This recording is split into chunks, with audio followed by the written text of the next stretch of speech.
பிரியமான அன்பு தேவ பிள்ளைகளே, இயேசு கிறிஸ்துவின் நாமத்தில் அன்போடு வாழ்த்துகிறேன். இந்த நாளிலும் எல்ஷடாய் சுவிசேஷ ஊழியத்திலிருந்து உங்களை வாழ்த்துகிறதிலே மிகுந்த சந்தோஷம். கர்த்தர் உங்களை ஒவ்வொருவரையும் ஆசீர்வதிப்பாராக. பிரியமான தேவ பிள்ளைகளே, நாம் தேவனுடைய காரியங்களை குறித்து வேதத்திலே வசனங்களே வார்த்தைகளே நாம் பார்த்து வருகிறோம். இன்றைக்கும் தேவனாகிய கர்த்தர் சபைக்கு அல்லது நமக்கு சொல்கிற ஒரு வார்த்தையை நாம் பார்ப்போம். எனக்கு அருமையான தேவ பிள்ளைகளே, 1 கொரிந்தியர் புஸ்தகம் 7வது அதிகாரம் அதன் 17வது வசனம். 1 கொரிந்தியர் 7:17. தேவன் அவனவனுக்கு பகிர்ந்ததுபடியோ, கர்த்தர் அவனவனை அழைத்ததுபடியோ அப்படியே அவனவன் நடக்க கடவன். எல்லா சபைகளிலும் இப்படியே திட்டம் பண்ணினேன். என் அன்பு தேவ பிள்ளைகளே, வேதம் அழகாய் சொல்லுகிறது, தேவன் அவனவனுக்கு பகிர்ந்தது எப்படியோ, கர்த்தர் அவனவனை அழைத்தது எப்படியோ அப்படியே அதற்கு ஏற்றபடியே நடக்க கடவுள். இந்த கருமையான தெய்வ பிள்ளைகளே, இந்த நாளிலும் அழைப்பை குறித்து ஒரு வார்த்தையை நான் உங்களோடு பேச விரும்புகிறேன். வேதம் சொல்லுகிறது, கர்த்தர் நம்மை அழைத்திருக்கிறார். கர்த்தர் நம்மை அழைத்திருக்கிறார். அழைப்பும் கிருபாவரங்களும் மாறாதவை என்று வேதம் சொல்லுகிறது. எவர்களை அழைத்திருக்கிறாரோ அவர்களை தேவன் மகிமைப்படுத்தியிருக்கிறார் என்று வேதம் சொல்லுகிறது.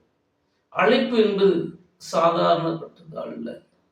என் அன்பு தேவ பிள்ளைகளே, இன்றைக்கு ஒருவேளை திருச்சபைக்கு தேவையான ஒரு காரியம் அழைப்பு எப்படிப்பட்டது என்பதை அறிந்து கொள்ளுகிறது அவசியமாயிருக்கிறது. ஏனென்றால் இன்று அநேக மனிதருக்கு அழைப்பை பற்றி தெரியவில்லை, அழைப்பை பற்றி உணர்வு இல்லை.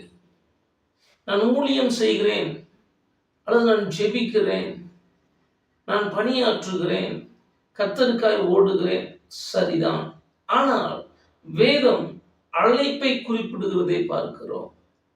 அப்போஸ்தலன் பவுல் தன்னுடைய நிருபங்கள் தோறும் ஒன்றை சொல்லுகிறார், அழைத்த அழைப்பு. எதற்காக பிடிக்கப்பட்டேனோ, என்ன காரியத்திற்காக நான் அழைக்கப்பட்டிருக்கிறேனோ, எல்லா காரியத்தையும் எல்லா வசனங்களிலும் எல்லா அதிகாரங்களிலும் பவுல் இதை குறிப்பிடுகிறதை பார்க்கிறோம். ஏன் இதை குறிப்பிடுகிறார்? சற்று யோசித்து பாருங்க. இன்றைக்கு அழைப்பு தெரியாம அழைகிற அநேக தெய்வ பிள்ளைகள் உண்டு, அநேக தெய்வ பிள்ளைகள் உண்டு.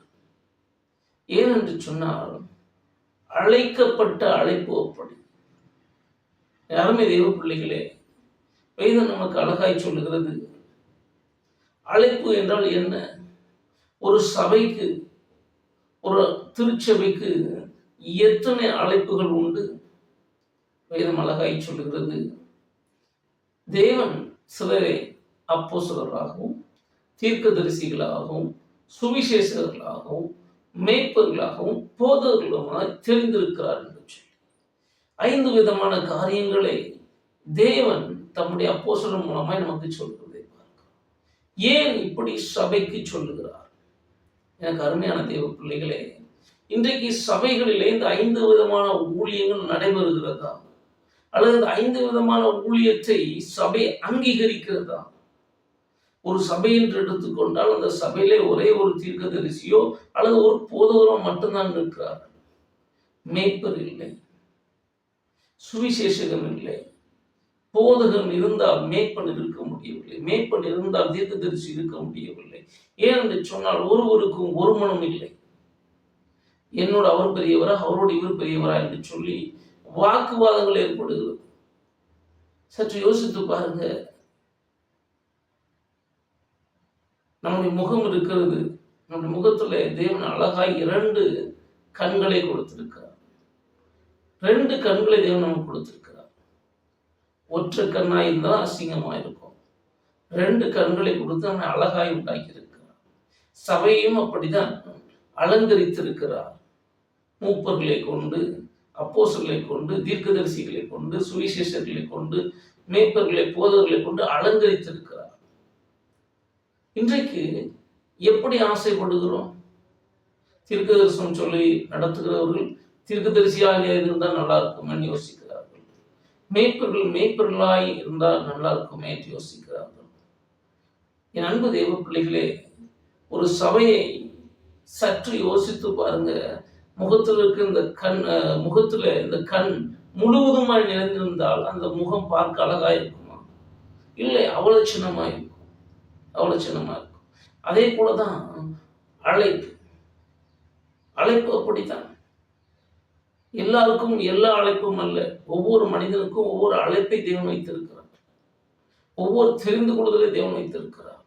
பாருங்க, எனக்கு அறிமுகமான ஒரு போதகர் நன்றாய் சபையை ஆராதித்து ஆராதனையில் நடத்துகிற ஒரு நல்ல ஒரு போதகராக இருக்கிறார். சபையை ஆரம்பித்தார், நல்லது. சபையை ஆரம்பிப்பது நல்லது. ஆனால் பாருங்க, சபையில் ஆத்துமாக்கள் சேர்கிறதே இல்லை. ஆத்துமாக்கள் வருகிறதே இல்லை. ஒரு முறை அவருடைய சபையிலே செய்து கொடுக்குமாறு கடந்து சென்று, அப்போது இந்த சபையில் உள்ள அந்த போதகரிடத்துல ஒருவேளை நான் கேட்ட கேள்வி என்று சொல்வது, ஆவியானவர் சொன்ன வார்த்தை, நான் அழைத்த இடம் இது இல்லையே, நான் அழைத்த ஊழியம் இது இல்லையே என்று தேவன் அவரிடத்துல பேச சொன்னார். பேசிய போது அவர் தன்னுடைய தவறை ஒற்றுக்கொண்டார். தேவன் அழைத்த இடம் வேறு, சபை வைக்கதான் அழைத்தார். ஆனால் தேவன் அழைத்த இடம் வேறு, இன்றைக்கு இருந்து ஊழியம் செய்கிற இடம் வேறு. ஏனென்று கேட்டேன். அங்கு சரியான வசதி இல்லை, பிள்ளைகளை படிக்க வைக்க முடியவில்லை, சரியான டிரான்ஸ்போர்ட் வசதி போக்குவரத்து இல்லை, அதனால இடம் மாறி வந்து விட்டேன் என்று சொன்னார். பாருங்க, யாருமே தேவ பிள்ளைகள் இன்றைக்கு ஆத்மாக்கள் வரவில்லை என்று சொல்லி வருத்தப்படுகிறார். நன்றாய் தாளந்துள்ள மனிதர். அன்பு தேவ பிள்ளைகளே, கொஞ்சம் சிந்திச்சு பாருங்க. நம்மை தேவன் எதுக்கு அழைத்திருக்கிறாரோ அதனாலதான் இங்கு பவுல் சொல்லுகிறார், அவன் அழைக்கப்பட்ட அழைப்பின் நடந்து கொள்ளுங்கள் என்று சொல்லு. நடக்கையில செய்கையில கர்த்தர் எதை செய்ய சொன்னாரோ, எங்கு செய்ய சொன்னாரோ, எங்க அந்த கிரியைகள் நடப்பிக்க சொன்னாரோ அங்க நடப்பீங்க என்று சொன்னார். ஆனா நாம எப்படி இருக்கிறோம்? நம்முடைய கிரியைகள் எப்படி இருக்கிறது? சில காரியங்களை குடும்பத்துல கர்த்தர் செய்ய சொல்லுகிற காரியம் என்ன? சில குடும்பத்துல தேவன் வைத்திருக்கிற வேலை என்ன? அறிந்து கொள்கிறதே கிடையாது. நம்முடைய வாழ்க்கையில சிலர் தன்னுடைய வாழ்க்கையில கர்த்தர் என்ன வேலையை வைத்திருக்கிறார், என்ன காரியங்களை செய்ய வைத்திருக்கிறார், அறிந்து கொள்ளுகிறதே கிடையாது. அதை விட்டு ஓடுகிறது. எப்படி ஒரு குருவி தன்னுடைய கூட்டை பிரித்து விட்டு கூடு இல்லாமல் அலைந்து திரிந்து ஓடுகிறதோ அதே போல் ஓடுகிறது. சற்று யோசித்து பாருங்க. யாருமே தெய்வ பிள்ளைகளை வேதத்தில் கர்த்தருடைய சத்தத்தை கேட்டு விலகி போன ஒரு மனிதன் உண்டு. பாருங்க, யோனா என்னும் தீர்க்கதரிசி கர்த்தருடைய சத்தத்தை கேட்கிறார். 2ஆம் வசனம் 3ஆம் வசனம் இப்படியாய் சொல்லுகிறது. கர்த்தருடைய சத்தத்தை யோனா கேட்டு அந்த சத்தத்துக்கு விலகி தர்ஷீஷுக்கு ஓடி போகிறார். நினிவேக்கு ஆண்டவர் போய் என்று அழைக்கிறார். அழைப்பை ஏற்றுக்கொள்ள மனதில்லாமல் தர்ஷீஷுக்கு ஓடி போகிறார். பிரியமான தேவ பிள்ளைகளே, ஆண்டவர் அழைத்த அழைப்பு எங்கே? நினிவேக்கு. நினைவின் மீறுதலை சொல்லு, நினைவின் மக்களுடைய பாவங்களை அவனுக்கு உணர்த்து, அந்த நினைவு பட்டணத்தை 40 நாளுக்குள் நான் கவிழ்த்து போட போகிறேன், அதற்குள்ள அந்த ஜனங்களிடத்தில் நீ எச்சரிப்பை சொல்லு.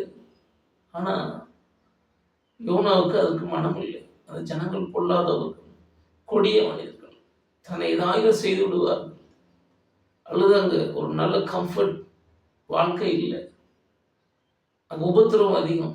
அதனால நான் தர்ஷீஷுக்கு போறேன். தர்ஷீஷ் பட்டணம் நல்ல வியாபாரம் செய்யக்கூடிய இடம், நல்ல செழிப்பான இடம், நாங்க ஓடி போகிறேன் என்று சொல்லி தர்ஷீஷுக்கு ஓடி போக நினைக்கிறதை பார்க்கிறோம். என் அருமை தேவ பிள்ளைகளே, கூலி கொடுத்து தர்ஷீஷுக்கு கப்பலேறினார். இன்றைக்கு அநேக ஊழியங்கள் அப்படிதான் இருக்குது. கூலி கொடுத்தாவது ஆத்துமாக்கள் வருமா என்று எதிர்பார்க்கிற சூழ்நிலை, கூலி கொடுத்தாவது வேலையை செய்யலாமா என்று இல்லை. தேவன் எதற்கு அழைத்தாரோ அந்த காரியத்தை செய்யும் போது, அந்த வேலையை செய்யும் போது நாம் கூலி கொடுக்க வேண்டிய அவசியமே இல்லை. பாருங்க, நினைவேக்கு யோனா போகிறதுக்கு கூலி கொடுக்கவே இல்லை. சற்று யோசித்து பாருங்க. கடலிலே குதிக்கிறார், ஒரு மீன் அவரை விழுங்கி கரையில கொண்டு போய் கக்கி போட்டது. நினிவேல கொண்டு போய் கக்கி போட்டது. எனக்கு அருமையான தெய்வ பிள்ளைகளே, சற்று யோசித்து பாருங்க. இன்றைக்கு சபை வளரவில்லை. என் ஊழியத்தில் நான் அறுவடையை பார்க்க முடியவில்லை. என் மேலுள்ள அபிஷேகம் குறைந்து கொண்டிருக்கிறது. நான் விசுவாசத்தில் நிலைத்திருக்க முடியவில்லை. என்னால் வாழ்க்கையில போராட்டத்தை சமாளிக்க முடியவில்லை. காரணம் என்ன? அழைத்த அழைப்பில் நிற்கவில்லை. போராடுகிற இருதயம். தேவனுடைய வார்த்தையை கேட்டும் தேவனுடைய வசனம் இருந்தும் போராடி கொண்டிருக்கிறோம்.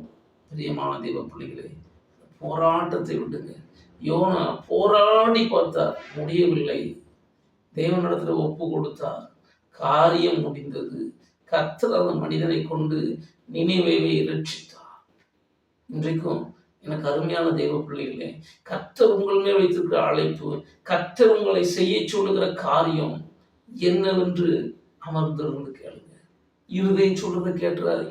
இன்றைக்கு அநேக மனிதர்கள் சிந்தையும் இருதயம் சொல்லுகிறதை கர்த்தர் சொல்லுகிறார் என்று எடுத்துக் கொள்ளுகிறார்கள். மாற்றி மாற்றி என் அண்மை தெய்வ பிள்ளைகளே, தீர்க்கதரிசி சுவிசேஷனுடைய வேலையும், சுவிசேஷகன் போதகனுடைய வேலையும், போதகன் மேய்ப்பனுடைய வேலையும் மாற்றி மாற்றி செய்வதை பார்க்கிறோம். அழைப்பை விட்டு அங்கும் இங்கும் திரிகிறதை பார்க்கிறோம். அருமை தெய்வ பிள்ளைகளே, தேவனாகிய கர்த்தர் நம்மை அழைத்திருக்கிறார். இன்றைக்கு தீர்க்கதரிசனம் சொல்லுகிறவர்கள் நான் மேய்ப்பனாய் மாறிவிடலாமா என்று நினைக்கிறார். மேய்ப்பர் இல்லை, நான் போதகனாய் மாறிவிடலாமா என்று நினைக்கிறார். அழைப்பும் மாறாது. அதனாலதான் வேதம் அழகா சொன்னது, அழைத்து அழைப்பும் கிருபாவரங்களும் மாறாது. அதன்படி நாம் நடப்போம். கர்த்தர் நம்மை உயர்த்துவார். உங்களை குடும்பத்துல இந்த வேளையில் நீங்க கேட்டுக்கொண்டிருக்கலாம், குடும்பத்துல நான் என்ன காரியம் செய்கிறது என்று சொல்லி. எனக்கு அருமையான தெய்வ பிள்ளைகளே, உங்கள் குடும்பத்துல கர்த்தர் உங்களை எதற்காக தெரிந்து கொண்டார் என்பதை முதலாவது அறிந்து கொள்ளுங்க. பின்பு குடும்பத்தை கட்டுங்க.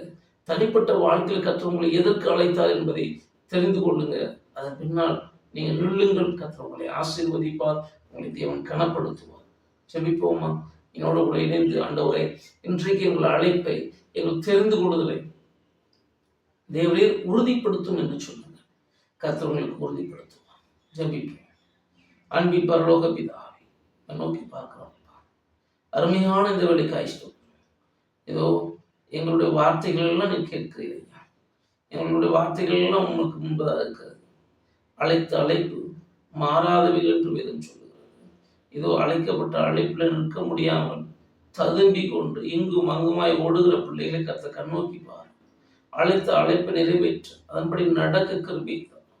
இதோ அன்றைக்கு தீமையை பார்த்து பவுல் சொன்னார், நீ தெரிந்து கொண்ட வேலையை, நீ அழைக்கப்பட்ட வேலையை செய் என்று சொன்னார். அந்த வேலையை நாங்கள் செய்ய எங்களுக்கு பலன் தார். கர்த்தாவே, அங்கும் இங்குமாய் அலைந்து திரிவர்களாய் அல்ல, கர்த்தருக்கென்று காரியங்களை நடப்பிக்க, கர்த்தருக்கென்று சுவிசேஷத்தை பிரபலப்படுத்த தேவன் இரக்கம் செய்வீராக. எங்கள் அழைப்பை எங்கள் மேல் உறுதிப்படுத்தும். எங்கள் குடும்பங்களிலே நாங்கள் என்ன செய்ய வேண்டும், தனிப்பட்ட வாழ்க்கை என்ன செய்ய வேண்டும், கர்த்தர் எங்களுக்கு கற்றுத்தருவீராக.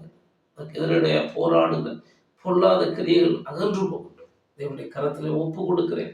ஒவ்வொருவரையும் ஆசீர்வதியும். இந்த செய்தியை கேட்டு ஆண்டவரே, இன்றைக்கு என்னோடு கூட பேசும் என்று சொல்லுகிறோம். ஒவ்வொருவரோடும் கர்த்தர் பேசுவீராக.